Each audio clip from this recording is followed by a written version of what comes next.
بادشاہ ہارون الرشید کی داستان۔ ایک عاجز عالم سے تخت بغداد تک کا سفر۔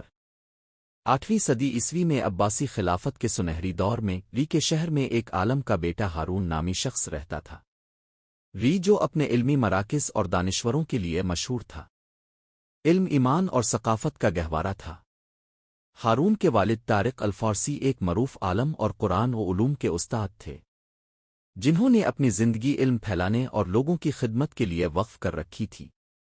ہارون کو اس علمی ماحول میں پروان چڑھایا گیا، اور وہ بھی علم اور انصاف کی گہرائیوں میں ڈوبا ہوا تھا۔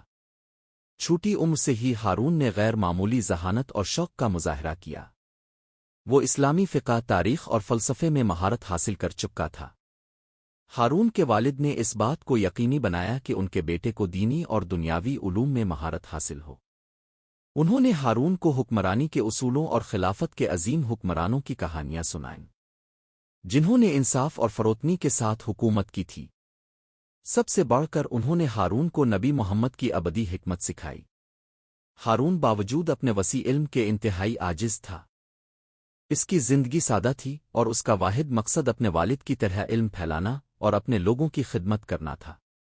وہ اکثر ری کے عظیم کتب خانے میں گھنٹوں گزارا کرتا، قدیم کتابوں کا مطالعہ کرتا اور ساتھ ہی اپنے والد کے ساتھ لوگوں کے درمیان جھگڑوں کو انصاف کے ساتھ حل کرنے میں مدد کرتا۔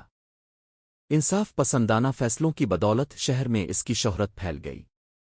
ایک دن ری میں شاہی قافلہ آیا۔ جلد ہی خبر پھیل گئی کہ عباسی خلیفہ مہدی بغداد کی طرف سفر کرتے ہوئے شہر سے گزر رہے ہیں۔ خلیفہ کو ری کے دانشوروں، خاص طور پر طارق الفارسی اور ان کے بیٹے ہارون کے بارے میں سننے کا اتفاق ہوا، اور وہ ان سے ملنے کے لیے ان کے گھر گئے۔ یہ ملاقات ہارون کے لیے بہت اعزاز کی بات تھی، لیکن ہارون اپنی فطری عاجزی کے باعث خلیفہ کو متاثر کرنے کے لیے کوئی خاص کوشش نہیں کر رہا تھا۔ جب خلیفہ مہدی ہارون سے ملے تو وہ اس کے علم اور بصیرت سے فوراً متاثر ہو گئے۔ دونوں نے گھنٹوں تک حکمرانی، معاشرتی انصاف اور لوگوں کی خدمت کے بارے میں گفتگو کی۔ خلیفہ نے محسوس کیا کہ ہارون میں حکمرانی کی سچی روح موجود ہے۔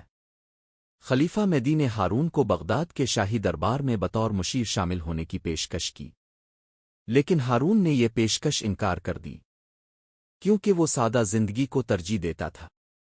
تاہم ان کے والد نے انہیں قائل کیا کہ یہ ان کا فرض ہے کہ وہ اپنی صلاحیتوں کو وسیع پیمانے پر لوگوں کی خدمت کے لیے استعمال کریں۔ اس مشورے پر ہارون نے بغداد کا سفر کرنے کا فیصلہ کیا اور خلیفہ کا مشیر بن گیا۔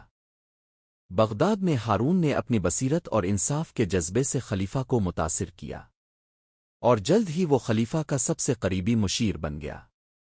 وقت کے ساتھ ہارون کا علم اور دیانت داری اتنی مقبول ہو گئی کہ خلیفہ مہدی نے اسے اپنے بیٹوں کے مقابلے میں اپنے جانشین کے طور پر منتخب کیا۔ ہارون نے یہ ذمہ داری بھاری دل سے قبول کی، لیکن اس نے اپنی خلافت کو خدمت اور انصاف کے اصولوں پر مبنی رکھا۔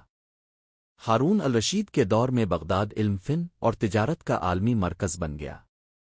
اس نے دار الحکمت ایک قائم کیا، جہاں دنیا بھر سے علماء و فلاسفر اکٹھے ہوئے اور قدیم علم کا ترجمہ و مطالعہ کیا۔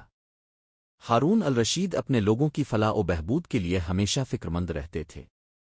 ایک رات ہارون الرشید نے عام آدمی کا بھیس بدل کر بغداد کی گلیوں میں گھومنے کا ارادہ کیا، تاکہ وہ اپنی آنکھوں سے عوام کے مسائل دیکھ سکے۔ اس رات انہوں نے ایک غریب مزدور سے ملاقات کی، جو مہینوں سے اپنی مزدوری سے محروم تھا اور اس کا خاندان فاقے سے تھا۔ ہارون نے اس کے ساتھ انصاف کیا اور اس کے حق کو بحال کیا۔ ہارون الرشید کا دور ایک سنہری زمانہ کہلاتا ہے، جہاں علم، انصاف اور ایمان کے اصولوں پر حکومت کی گئی۔ ہارون الرشید کا نام آج بھی تاریخ میں انصاف اور دانشمندی کے ساتھ یاد کیا جاتا ہے۔